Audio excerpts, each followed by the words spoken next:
یہ سورہ مجادلہ کی آخری آیت ہے 22ویں، بالکل آخری کی، اور اس کا پارہ نمبر 28 ہے۔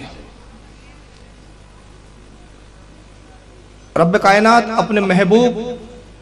اور ہمارے آقا اور مولا جناب احمد مجتبیٰ محمد مصطفیٰ صلی اللہ تعالی علیہ وسلم کو مخاطب کر کے وہ ارشاد فرما رہا ہے، لا تجدوا قوما یؤمنون باللہ والیوم الآخر۔ اللہ فرماتا ہے اے محبوب تو ہرگز نہ پائیں گا،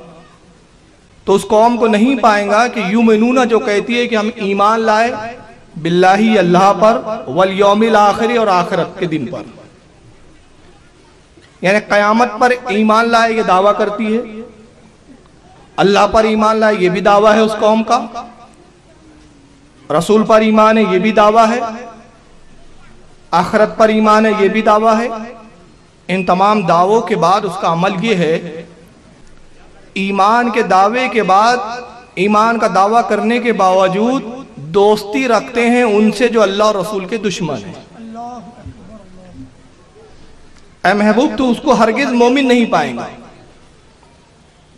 یہاں قرآن بیان کر رہا ہے کہ وہ دعویٰ تو ضرور ہے ان کا کہ ہم مومن ہیں، مگر اللہ فرماتا ہے کہ محبوب وہ مومن نہیں ہے، یہ صرف ان کا محض زبانی دعویٰ ہے کہ ہم اللہ پر ایمان لاتے ہیں، آخرت پر ایمان لاتے ہیں، رسول پر ایمان لاتے ہیں، مگر دعویٰ ایمان کے بعد کرتے یہ ہے کہ اللہ اور رسول کے دشمنوں سے دوستیاں کرتے ہیں، تو وہ ہرگز مومن نہیں ہوں گے۔ پھر آگے فرماتا ہے کہ مومن کون ہوں گے، مومن کی صفت کیا ہے؟ مومن کی صفت یہ ہے، اللہ فرماتا ہے کہ جو اللہ اور رسول کے گستاخ ہے وہ ان کو چھوڑ دیں گے، ان سے قطع تعلق کر دیں گے۔ یہ میں حدیث نہیں سنا رہا ہوں بلکہ کیا سنا رہا ہوں؟ قرآن۔ تو اللہ فرماتا ہے کہ محبوب مومن کون ہوں گے؟ مومن وہ ہوں گے کہ جو اللہ رسول کے گستاخوں کو اپنی ٹھوکروں پہ رکھتے ہوئے نظر آئیں گے، اور جب وہ گستاخ رسول کو دیکھیں گے، اللہ کے گستاخ کو دیکھیں گے، تو وہ اس بات کی نہیں پرواہ کریں گے وَلَوْ قَانُوا آبَاءَهُمْ اَوْ أَبْنَاءَهُمْ، اگر وہ گستاخ ان کے باپ ہو، اگرچہ ان کے بیٹے ہو، او اخوانہم، ان کے بھائی ہو، او عشیرتہم،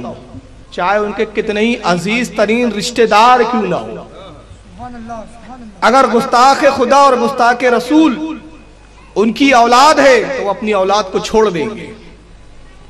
اپنی اولاد سے قطع تعلق کر لیں گے، ان کے باپ ہو ان کو چھوڑ دیں گے، ان کے بھائی اگر گستاخی اللہ رسول ہے تو وہ اپنے بھائیوں سے قطع تعلق کر لیں گے۔ عشیرتہم، کتنے ہی قریبی، کتنے ہی قریبی، کتنے ہی عزیز ہو، ان کو چھوڑ دیں گے، ان سے تعلق قائم نہیں کریں گے، ترک کر دیں گے ان کے تعلق۔ اور تعلق کیوں چھوڑیں گے؟ کہ وہ دیکھیں گے کہ یہ ہمارا رشتہ دار ضرور ہے، یہ ہمارا باپ ضرور ہے، ہمارا بیٹا ضرور ہے، ہمارے بھائی ضرور ہے، ہمارے عزیز و اقارب ضرور ہے، ہمارے دوست و احباب ضرور ہے، مگر یہ ہمارے کچھ بھی نہیں، اس لیے کہ اللہ رسول کے گستاخ ہے۔ اور صحابہ اکرام کا ایمان یہی تھا، جب وہ رسول اللہ پر ایمان لائے، اللہ پر ایمان لایا، اور جب انہوں نے اللہ وحدہ لا شریک کی الوہیت کا اور رسول کی رسالت کا اقرار کر لیا، تو ایسے مستحکم ایمان کے ماننے والے ہوئے، ایسے مستحکم ان کا ایمان ہوا کہ انہوں نے جنگ بدر میں دکھایا، صرف زبان سے دعوے نہیں کیے۔ اللہ فرما رہا ہے کہ وہ دعویٰ کرتے ہیں، اللہ رسول پر ایمان لائے، آخرت پر ایمان لائے، مگر اللہ رسول کے دشمنوں سے دوستی کرتے ہیں۔ مگر صحابہ نے بتایا کہ ہم صرف زبانی دعویٰ نہیں کرتے، بلکہ ہمارا عالم یہ ہے کہ جنگ بدر کے اندر 313 نے بتا دیا، اے اللہ کے رسول، ہم نے آپ سے آج اتنا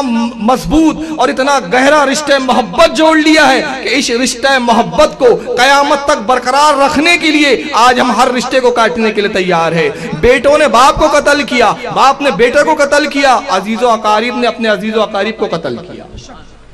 کیوں قتل کیا؟ اللہ رسول کے گستاخ بن کر جنگ بدر میں مسلمانوں کے خلاف آئے تھے، نبی کو ختم کرنا چاہتے تھے۔ تو اللہ فرماتا ہے کہ ان کی مومنوں کی صفت یہ ہوں گی کہ وہ اپنے باپ کو گستاخ پائیں گے تو چھوڑ دیں گے، اپنے بیٹوں کو گستاخ پائیں گے تو چھوڑ دیں گے، اپنے بھائیوں کو گستاخ پائیں گے تو چھوڑ دیں گے، اپنے عزیز و اقارب کو گستاخ پائیں گے تو چھوڑ دیں گے۔ اور جب وہ اس منزل پر آئیں گے،